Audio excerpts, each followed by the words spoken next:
juntos mais uma vez para o nosso estudo em grupo. Hoje estou colocando a modernidade aqui, vamos ver se vocês aprovam. Se vocês não aprovarem, eu mudo de ideia, ok? Estamos estudando, então, as obras de André Luiz, hoje nos domínios da mediunidade. Vamos ver hoje o capítulo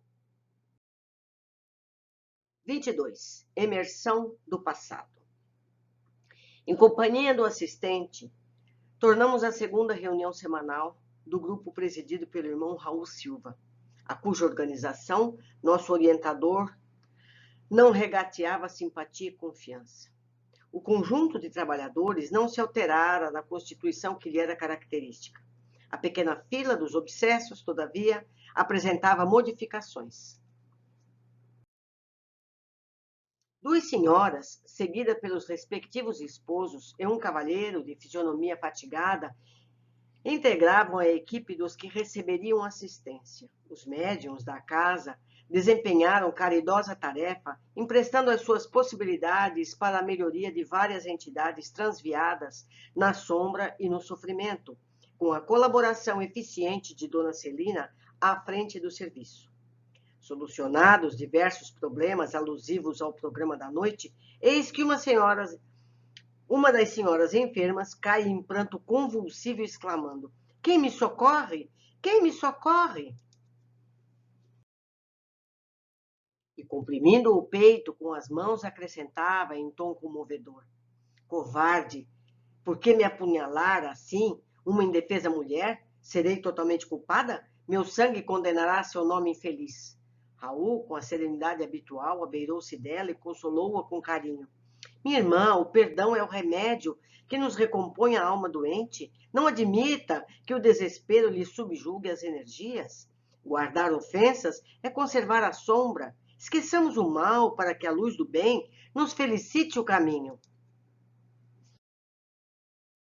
Olvidar? Nunca. O senhor sabe o que vem a ser uma lâmina enterrada em sua carne? Sabe o que seja a calamidade de um homem que nos suga a existência para arremessar-nos à miséria, comprazendo-se depois disso em derramarmos o próprio sangue?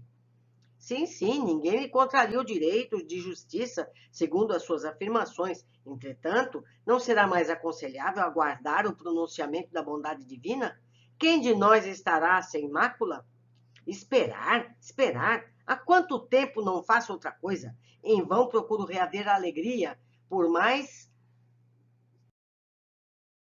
me dedique ao trabalho de romper com o pretérito, vivo a carregar a sombra em minhas recordações, como quem traz no próprio peito o sepulcro de sonhos mortos, tudo por causa dele, tudo por malvado que me arruinou o destino. E a pobre criatura prorrompeu em soluços, enquanto um homem desencarnado, não longe, fitava-a com inexprimível desalento. Perplexos, Hilário e eu lançamos um olhar indagador ao assistente, que nos percebeu a estranheza, porquanto a enferma, sem a presença da mulher invisível que a parecia personificar, prosseguia em aflitiva posição de sofrimento. "Não vejo a entidade de quem a nossa irmã se faz intérprete", alegou Hilário curioso. "Sim", disse por minha vez, "observo em nossa vizinhança um triste companheiro, desencarnado.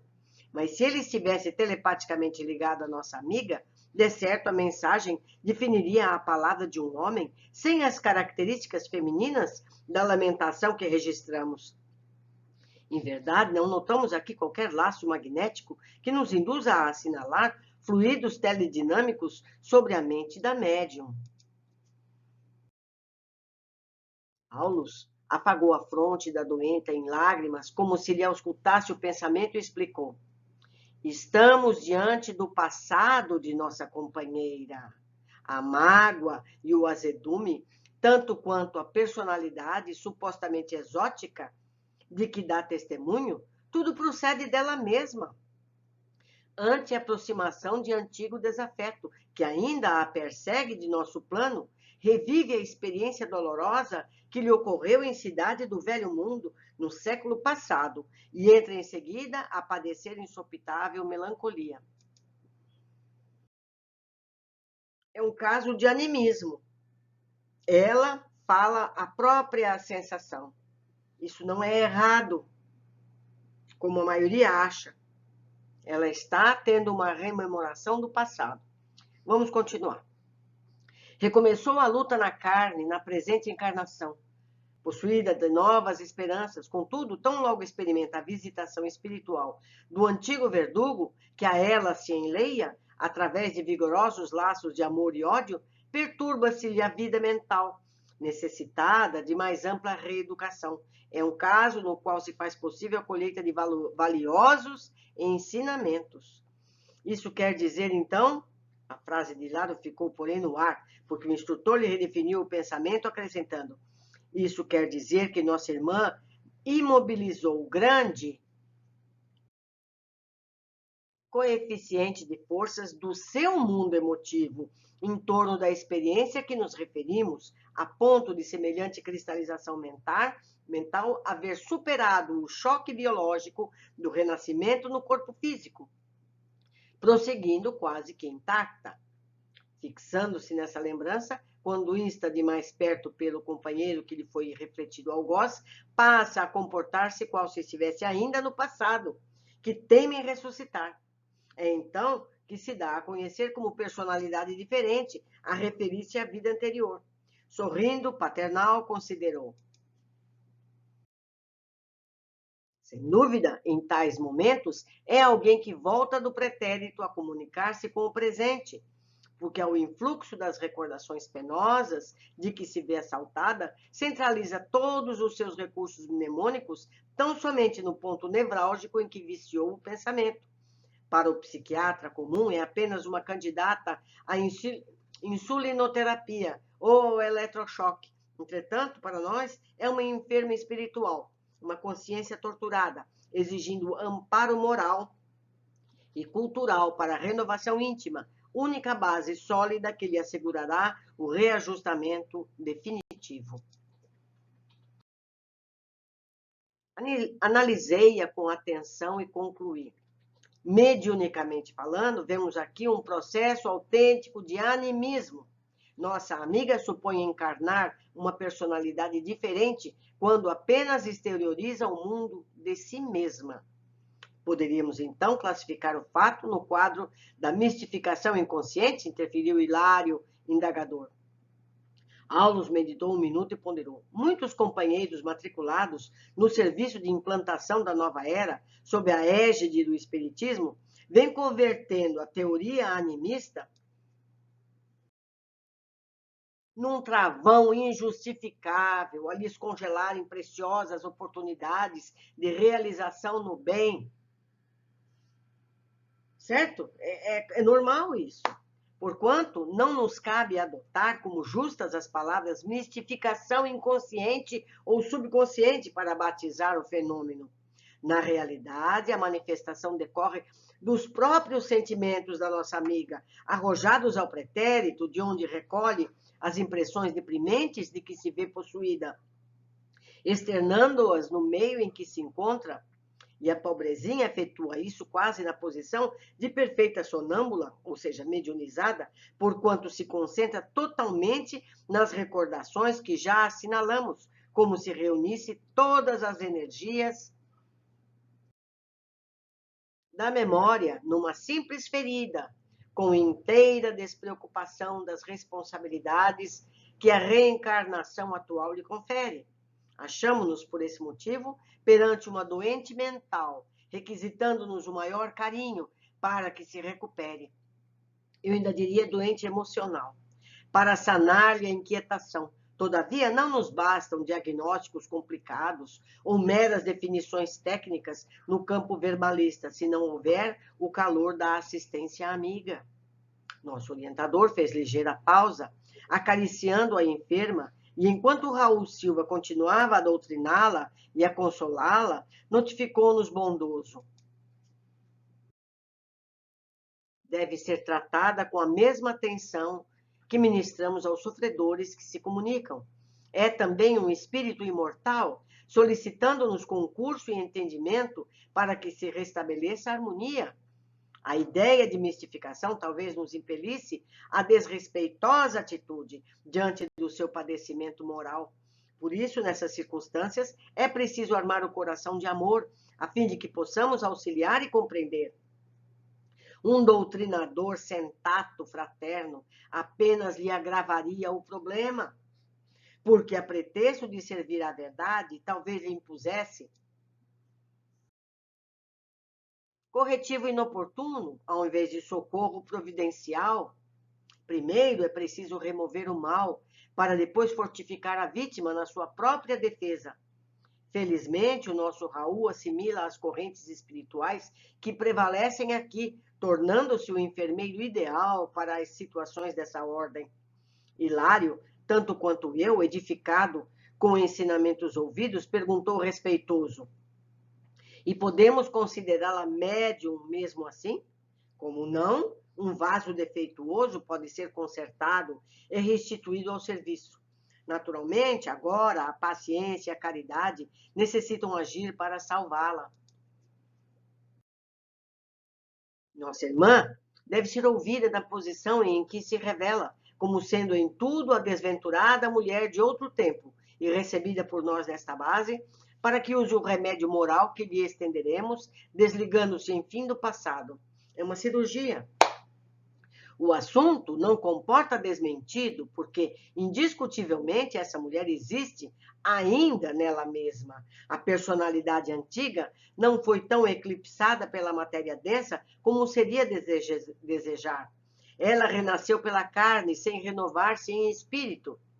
O assistente fixou o gesto de quem mergulhava na própria consciência e sonda de suas reflexões e falou, qual se fizesse de si para consigo. Ela representa milhares de criaturas aos nossos olhos. Quantos mendigos arrastam na terra o esburacado manto de fidalguia efêmera que envergaram outrora? Quantos escravos da necessidade e da dor trazem consigo a vaidade e o orgulho dos poderosos senhores que já foram em outras épocas? Quantas almas, conduzidas à ligação consanguínea, caminham do berço ao túmulo, transportando quistos invisíveis de aversão e ódio aos próprios parentes, que lhe foram duros adversários em existências pregressas? Todos podemos cair em semelhantes estados se não aprendemos a cultivar o esquecimento do mal em marcha incessante com o bem. Nessa altura, Raul Silva, na condição de hábil psicólogo, convidou a doente ao benefício da prece. Competia-lhe a ela suplicar ao céu graças do ouvido. Cabia-lhe expungir o passado da imaginação de maneira a pacificar-se. E, singularmente comovido, recomendou repetir em companhia dele as frases sublimes da oração dominical. A pobre senhora acompanhou-o docilmente. Ao término da súplica, mostrava-se mais tranquila. O prestimoso amigo, traduzindo a colaboração do mentor que o acompanhava, solícito, rogou-lhe considerar, acima de tudo, o impositivo do perdão aos inimigos, para que a reconquista da paz. E, em lágrimas, a enferma desligou-se das impressões que a imobilizavam do pretérito, tornando a posição normal. Enquanto Silva lhe aplicava passes de reconforto, o assistente comentou: ora, não pode ser, por enquanto, a intervenção assistencial em seu benefício, pela enfermagem espiritual bem conduzida, reajustar-se-á pouco a pouco, retomando o império sobre si mesma e capacitando-se para o desempenho de valiosas tarefas mediúnicas mais tarde. Estimaríamos a possibilidade de continuar analisando o caso, sob nossas vistas. Contudo, a outra senhora doente passou de improviso ao transe agitado, e era preciso estudar fazendo o melhor. Interessantíssimo esse capítulo. Interessante. No fim, eu falo mais coisas, se é que eu não falei aqui. Vamos lá. Vamos às observações. Este capítulo começa com a descrição de um processo interessante. A mulher clama como se estivesse transmitindo situação de espírito em sofrimento, mas depois de análise mais detalhada nos explicam. Nossa irmã imobilizou o grande coeficiente de forças do seu mundo emotivo em torno da experiência a que nos referimos, a ponto de semelhante cristalização mental haver superado o choque biológico do renascimento no corpo físico, prosseguindo quase que intacta. O que ela relata, o que ela relatava aconteceu a ela mesma, mas em encarnação passada. Um processo anímico. Ela manifesta o próprio espírito em experiência anterior, mas a dor ainda vibrante em sua personalidade. Vemos quantas variantes podemos encontrar entre os problemas espirituais dolorosos e de difícil diagnóstico, mesmo entre os espíritas encarnados. Os espíritos têm acesso a informações que não temos, e os médicos que desconhecem esses fatos ficam ainda mais sujeitos a erros de diagnóstico. Hilário arriscou afirmar tratar-se de mistificação, a que o orientador alertou. Muitos companheiros matriculados no serviço de implantação da nova era, sob a égide do Espiritismo, vêm convertendo a teoria animista num travão injustificável, a lhes congelarem preciosas oportunidades de realização no bem. Um doutrinador sem tato fraterno apenas lhes agravaria o problema.